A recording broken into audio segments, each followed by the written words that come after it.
Hi everyone, this is Florent Busnou from Azimuth system. In this video, I will show you how to use Scenario Builder. With Scenario Builder, you can create any test cases you want using its advanced, easy-to-use interface.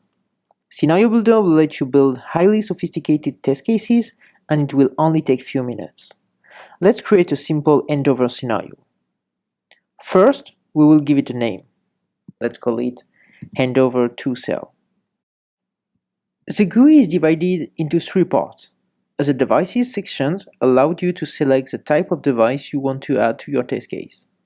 The Canvas, where you will actually draw your test case.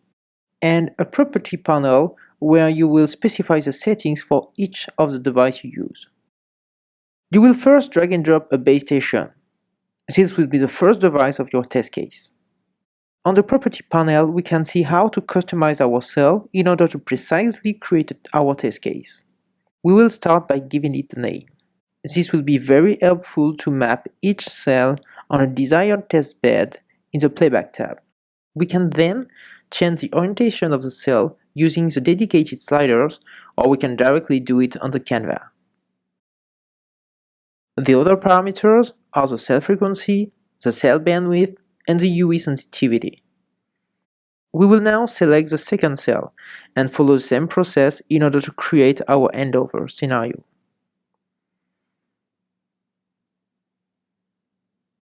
We can also use the Canvas control button to fit the view or delete any device of our test case.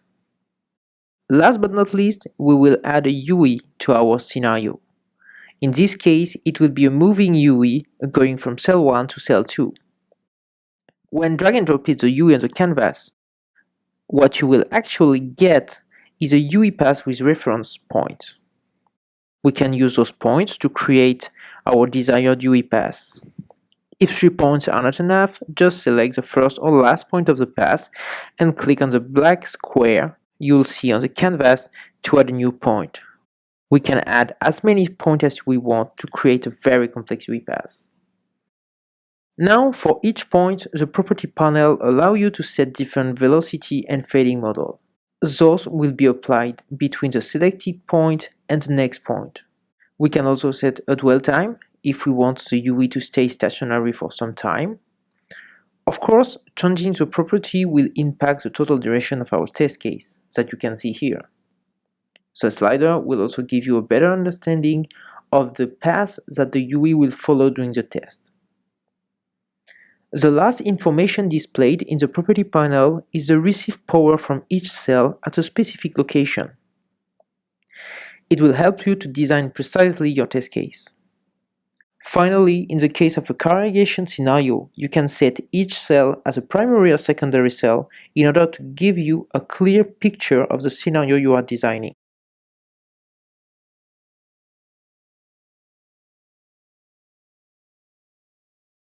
Until this day, to create a dynamic realistic path loss between the UE and the base station, you needed to calculate the path loss and the Doppler for each location of the UE, depending on the frequency of each cell.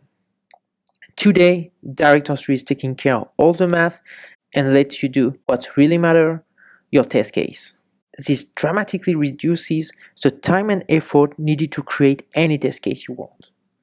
Now save it and you are ready to go to the Player tab. I hope this video was useful for you. Thanks for watching.